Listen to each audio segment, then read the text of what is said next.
नमस्कार।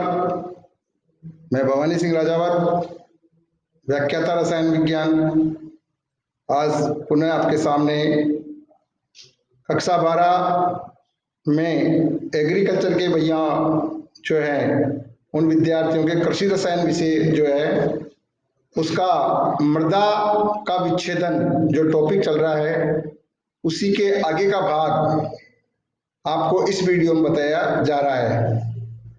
हमने जीवांश पदार्थ के विच्छेदन में जीवांश पदार्थ में मौजूद पदार्थों के विच्छेदन की प्रक्रिया को समझा, विच्छेदन वाले पदार्थों के बारे में जाना। इसके बाद इससे पिछले वीडियो में मैंने आपको जीवांश पदार्थ के विच्छेदन को प्रभावित करने वाले जो कारक हैं उनकी बात हमने की थी। जीवांश पदार्थ के विच्छेदन को प्रभावित करने वाले जो प्रमुख कारक हैं उनमें है पहला पादप पदार्थों की प्रकृति, दूसरा है मृदा नमी, तीसरा है वायु संचार, चौथा है मृदा ताप, पांचवा है कार्बन नाइट्रोजन अनुपात और छठा है पीएच और सातवां है पोषक तत्व। इस प्रकार ये 7 कारक जो हैं वो मृदा पीएच के विच्छेदन को प्रभावित करते हैं। इससे पिछले वीडियो में हमने 2 कारकों पादप पदार्थों की प्रकृति और मृदा नमी, इन दोनों कारकों की बात हमने हमारे पिछले वीडियो में की थी। आज हम 2 कारकों की पुनः बात करेंगे। उनमें एक कारक है वायु संचार और दूसरा कारक है आपका मृदा ताप। इन दोनों जो कारक हैं, इन दोनों कारकों की बात हम आज के वीडियो में करेंगे।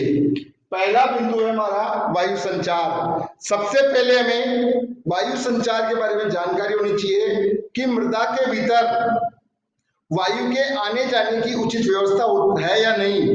अगर वायु के आने की उचित व्यवस्था है, वायु का आवागमन ठीक ढंग से हो रहा है, तो उसको हम वायु संचार कहते हैं।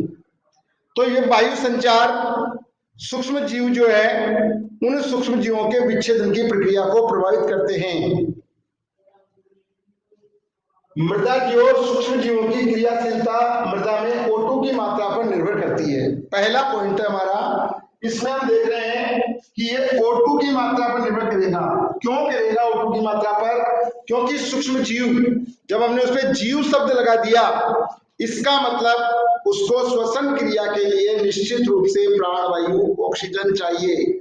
और आप जानते हैं मैक्सिमम प्राणी जो होते हैं उन मैक्सिमम प्राणियों को ऑक्सीजन ही प्राणवायु के रूप में उपलब्ध होती है, जिससे वो अपना दैनिक कार्य जो शरीर के लिए आवश्यक कार्य हैं वो सारी फिजियोलॉजिकल एक्टिविटी जो होती है वो इसी के द्वारा होती है। क्योंकि ऑक्सीजन जब उसके द्वारा ग्रहण किए गए भोजन का ऑक्सीकरण करती है, जारण करती है, तो उससे ऊर्जा उत्पन्न होती है और समस्त जीव उसी ऊर्जा का उपयोग अपने जीवन को चलाने के लिए करते हैं। तो जब सूक्ष्म जीव जो मृदा के भीतर मौजूद हैं वो मृदा का विच्छेदन करने का कार्य जब करेंगे जब उनको पर्याप्त मात्रा में ऑक्सीजन मिलेगी।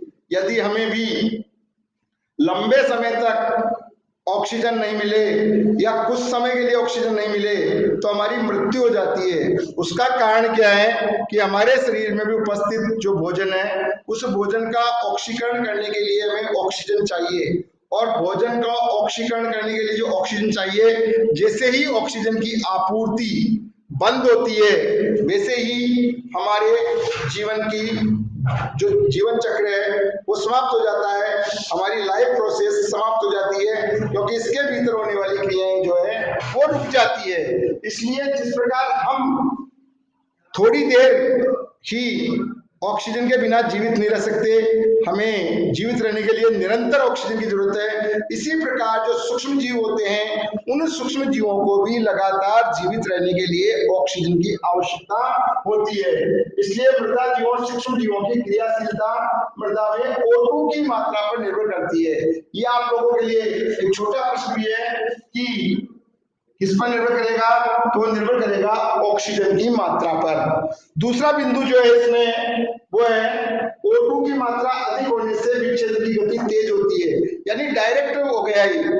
प्रोपोर्शनल अगर हम देखें इनका इंटरनल रिलेशन देखें तो हम देखेंगे कि जैसे जैसे ऑक्सीजन की मात्रा बढ़ रही है वैसे वैसे सूक्ष्म जीवों की क्रियाशीलता उसी अनुपात में बढ़ती चली जाएगी, यानी ऑक्सीजन अधिक तो सूक्ष्म जीवों की क्रियाशीलता भी अधिक। इसके लिए अगर हम चाहें तो कुछ उदाहरण भी देख सकते हैं, जैसे कि उचित वायु संचार वाली दोमट मृदा में, उचित वायु संचार वाली जो दोमट मृदा है उस दोमट मृदा में चिकनी मृदा की अपेक्षा जीवांश पदार्थ का विच्छेदन जल्दी होता है।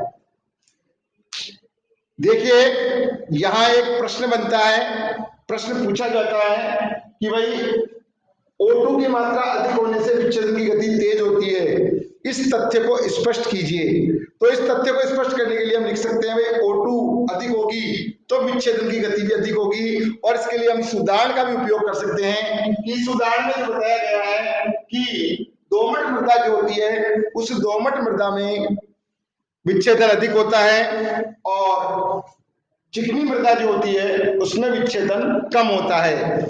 इस उदाहरण से भी वो प्रश्न बना करके पूछ सकता है आपको कि क्या कारण है कि दोमट मृदा जो होगी उसमें चिकनी मृदा की अपेक्षा विच्छेदन अधिक होता है। तो दोमट मृदा में विच्छेदन अधिक होने का प्रमुख कारण जो है वो ये है कि दोमट मृदा जो है उसमें पर्याप्त ऑक्सीजन आ जा सकती है।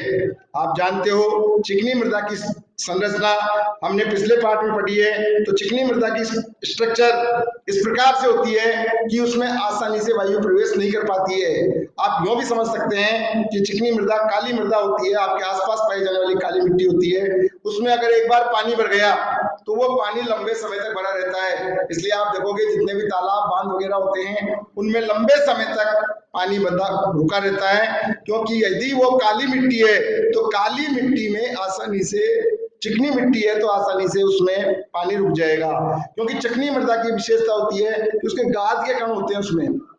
चिकनी मृदा जो होगी उसमें गाद के कण होंगे वो आपस में एक दूसरे से सट जाएंगे, और वो आपस में एक दूसरे से सट जाएंगे तो वो मिट्टी के कणों के बीच के जो रिक्त स्थान है उनको बंद कर देंगे, और मिट्टी के कणों के बीच के रिक्त स्थान जब बंद हो जाएंगे तो उसमें वायु का संचार बाधित हो जाएगा, वायु का संचार आसानी से आ जा नहीं सकेगा।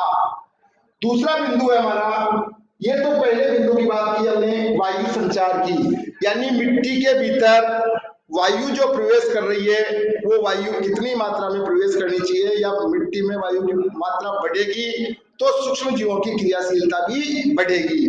दूसरा बिंदु हमारा आता है मृदा ताप, यानी मिट्टी का तापमान कितना होना चाहिए, क्योंकि अभी आप देख रहे होंगे रबी की फसल की बुआई शुरू होने को जा रही है, तो अभी किसान सरसों वगैरह बोएगा तो उससे पहले मृदा ताप का ध्यान रखेगा, क्योंकि मृदा ताप जो है वो भी सूक्ष्म जीवों के द्वारा इनका विच्छेदन जो होता है उस मृदा ताप का जीवांश पदार्थ के विच्छेदन पर बहुत प्रभाव पड़ता है। जीवाणुओं की क्रियाशीलता मृदा ताप पर प्रभाव अधिक पड़ता है, क्योंकि जैसे O2 से प्रभावित होती है ऐसे ही जीवाणुओं की क्रियाशीलता जो होगी वो मृदा ताप से भी प्रभावित होती है, क्योंकि मृदा ताप बहुत ज्यादा बढ़ जाता है तो जीवाणुओं की क्रियाशीलता घट जाती है। यदि हम देखें तो 5 डिग्री सेंटीग्रेड टेम्परेचर जो होगा उस पे भी मृदा में जीवाणुओं की क्रियाशीलता शुरू हो जाती है, लेकिन जैसे जैसे हम टेम्परेचर को बढ़ते हुए देखेंगे उसी अनुपात में उन जीवाणुओं की, सूक्ष्म जीवों की क्रियाशीलता बढ़ेगी, और उन सूक्ष्म जीवों की जब क्रियाशीलता बढ़ेगी तो मृदा का वो विच्छेदन भी आसानी से कर पाएंगे। तो ये है दूसरा प्रश्न इसमें आता है, विच्छेदन के लिए उपयुक्त तापमान कितना होता है, तो ये हमारे लिए बहुत ज्यादा इंपॉर्टेंट है कि विच्छेदन के लिए तापमान होता है वो 30 से 40 डिग्री सेंटीग्रेड होता है, यानी विच्छेदन के लिए उचित तापमान जो होगा वो 30 से 40 डिग्री सेंटीग्रेड होगा। ये आप सबको ध्यान रखना होगा, विच्छेदन के लिए उचित तापमान 30 से 40 डिग्री सेंटीग्रेड होता है। मृदा में 40 डिग्री सेंटीग्रेड अधिक तापमान होने पर ताप सहने वाले सूक्ष्म जीव, यानी जो इस उच्च ताप को सहन कर सकते हैं, ऐसे ही सूक्ष्म जीव उस मृदा में उपस्थित जीवांश पदार्थ का विच्छेदन कर पाएंगे, अन्यथा नहीं कर पाएंगे। तो ये सूक्ष्म जीव कौन कौन से हो सकते हैं? ये बैक्टीरिया हो सकता है, फंजाई हो सकती है और एक्टिनोमाइसीट्स हो सकती है। ये सूक्ष्म जीव ऐसे सूक्ष्म जीव है इन जो 40 डिग्री सेंटीग्रेड से अधिक तापमान अगर हो गया तो उस तापमान पर भी मृदा पदार्थ जो है उसका विच्छेदन कर देंगे। परंतु सभी सूक्ष्म जीव इस प्रकार की क्षमता नहीं रखते हैं, सारे सूक्ष्म जीव नहीं रखेंगे। कुछ ही बैक्टीरिया होंगे, कुछ ही फंजाई होंगी और एक्टिनोमाइसीट्स होंगी।